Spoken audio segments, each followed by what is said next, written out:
ఈ పండక్కి నా సామి రంగా మూవీకి అయితే వచ్చేసాము.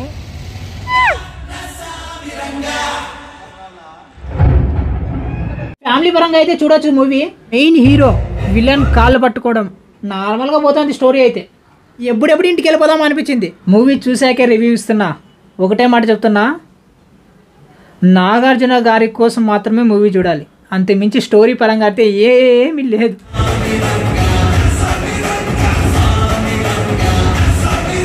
లుక్స్ లైక్ మనకి మన్మధుల్లాగా అనిపించారు. అమ్మాయిలు పడి చచ్చిపోతారు. 5కి 3.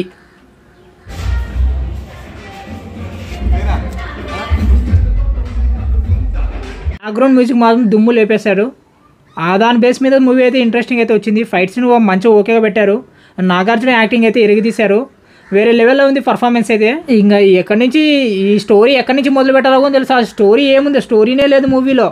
అసలు ఈ మూవీలో రాజ్ తరుణ్ ఎందుకు యూజ్ చేశారు? ఊరికి ఒక మనిషిని చూపించుకొని పోతూ ఉన్నారు అంతే. అల్లరి నరేష్ గారు అయితే బాగా మంచిగా చేశారు యాక్టింగ్ పరంగా, కానీ సీన్స్ అయితే బాగా మంచిగా చూపించారు. ఫైట్ సీన్స్ అయితే ఒక హీరో లెవెల్గా పెట్టినట్లు పెట్టారు. ఫైట్ సీన్స్ అయితే మంచిగా అనిపించేది.